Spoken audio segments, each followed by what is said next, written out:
ಇನ್ನು ಸಾರಿಗೆ ನಿಗಮಗಳಿಗೆ ಶಕ್ತಿ ಯೋಜನೆಯಿಂದ ಸಂಕಷ್ಟ ಎದುರಾಗ್ತಾ ಇದೆ.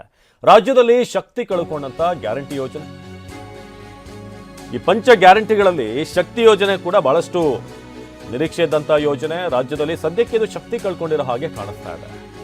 4 ನಿಗಮಗಳಿಗೆ ಸುಮಾರು 4,006 ಕೋಟಿ ಬಾಕಿ ಇದೆ. ಸಾಕಷ್ಟು ನಷ್ಟದ ಹಾದಿಯಲ್ಲಿರುವಂತಹ 4 ಸಾರಿಗೆ ನಿಗಮಗಳು ಕೆಎಸ್ಆರ್ಟಿಸಿ, ಬಿಎಂಟಿಸಿ, NWKRTC, KKRTC ನಷ್ಟದಲ್ಲಿವೆ.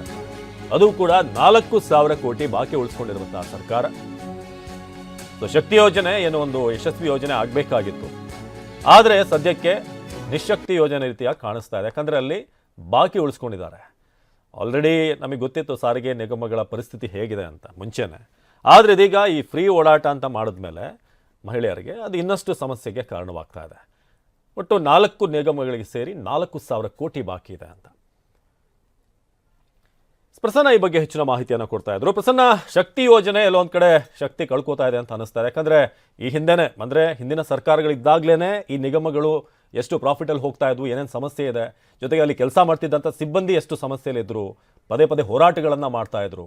ಆದ್ರೆ ಈಗ ಫ್ರೀ ಅಂತ ಮಾಡಿದ್ಮೇಲೆ ಇದು ಮತ್ತೆ ಡಬಲ್ ಆಗ್ತಿದೆ ಅಂತ ಒಂದು ಕ್ಲಾರಿಟಿ ಇಲ್ಲದೆ ಹೋದ್ರೆ ನಿಮ್ಮ ಅನುಷ್ಠಾನದಲ್ಲಿ ಖಂಡಿತ ಇಂಥ ಸಮಸ್ಯೆಗಳು ಆಗೇ ಆಗುತ್ತೆ. ಪ್ರಸನ್ನ. ಹೌದು ಅವಿನಾಶ್, ಇದೀಗ ಕಾಂಗ್ರೆಸ್ನ ಪಂಚ ಗ್ಯಾರಂಟಿಗಳು ಎಲ್ಲೋ ಒಂದು ಕಡೆ ಹಾದಿ ತಪ್ಪಿದಾವೆ, ಎಡವಟ್ಟುಗಳ ಮೇಲೆ ಎಡವಟ್ಟುಗಳಾಗ್ತಿದಾವೆ ಅನ್ನುವಂಥದ್ದು ಸಾಬೀತಾಗ್ತಾ ಇದೆ. ಒಂದು ಗೃಹಲಕ್ಷ್ಮಿ ಯೋಜನೆಯಲ್ಲಿ 2 ತಿಂಗಳ ಹಣ ಎಲ್ಲೋಯ್ತು ಅನ್ನುವಂಥದ್ದಕ್ಕೆ ಸರ್ಕಾರದ ಕೈಯಲ್ಲಿ ಉತ್ತರವೇ ಇಲ್ಲ. ಬರೋಬ್ಬರಿ 5,000 ಕೋಟಿಯಷ್ಟು ದೊಡ್ಡ ಮೊತ್ತ ಎಲ್ಲಿ ಹೋಗಿದೆ ಅನ್ನುವಂಥ ಪ್ರಶ್ನೆ ಸರ್ಕಾರದ ಮುಂದೆ ಎದುರಾದಾಗ ಅದಕ್ಕೆ ಉತ್ತರವನ್ನ ಕೊಡೋದ್ರಲ್ಲಿ ಸರ್ಕಾರ ವಿಫಲವಾಗಿದೆ.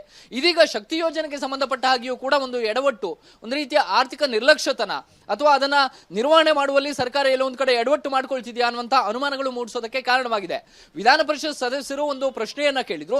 2023ರಿಂದ ಶಕ್ತಿ ಯೋಜನೆ ಜಾರಿಯಾದಾಗಿಂದ ಇವತ್ತಿನ ತನಕ ನಿಗಮಗಳಿಗೆ ಸರ್ಕಾರ ಕೊಡುವಂತಹ ಬಾಕಿ ಹಣ ಎಷ್ಟಿದೆ ಅನ್ನುವಂತಹ ಪ್ರಶ್ನೆಯನ್ನ ಎತ್ತಿದಾಗ ಸರ್ಕಾರ ಕೊಟ್ಟಂತಹ ಉತ್ತರ ಇದೀಗ ಆಘಾತಕಾರಿಯಾಗಿದೆ. 106 ಕೋಟಿ ಅಲ್ಲ, ಬರೋಬ್ಬರಿ 4,006 ಕೋಟಿಯಷ್ಟು ಬೃಹತ್ ಮೊತ್ತವನ್ನ ಸರ್ಕಾರ 4 ಸಾರಿಗೆ ನಿಗಮಗಳಿಗೆ ಕೊಡುವಂತದನ್ನ ಬಾಕಿ ಉಳಿಸಿಕೊಂಡಿದೆ.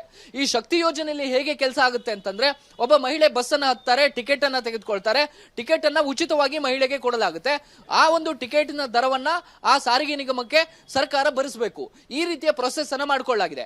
4 ಸಾರಿಗೆ ನಿಗಮಗಳಲ್ಲಿ ಬರೋಬ್ಬರಿ 650 ಕೋಟಿ ಮಹಿಳೆಯರು ಇವತ್ತಿನ ತನಕ ಪ್ರಯಾಣವನ್ನ ಬೆಳೆಸಿದ್ದಾರೆ. ಅದಕ್ಕೆ ಸಂಬಂಧಪಟ್ಟ ಹಾಗೆ 2023ರಿಂದ ಇಲ್ಲಿ ತನಕ ಸರ್ಕಾರ ಎಲ್ಲ 4 ಸಾರಿಗೆ ನಿಗಮಗಳಿಗೆ 4,006 ಕೋಟಿ ರೂಪಾಯಿಯನ್ನ ಬಾಕಿಯನ್ನ ಉಳಿಸಿಕೊಂಡಿರೋದ್ರಿಂದಾಗಿ ಇದೀಗ 4 ಸಾರಿಗೆ ನಿಗಮಗಳು ನಷ್ಟದಲ್ಲಿ ಸಂಚರಿಸುವಂತಾಗಿದೆ.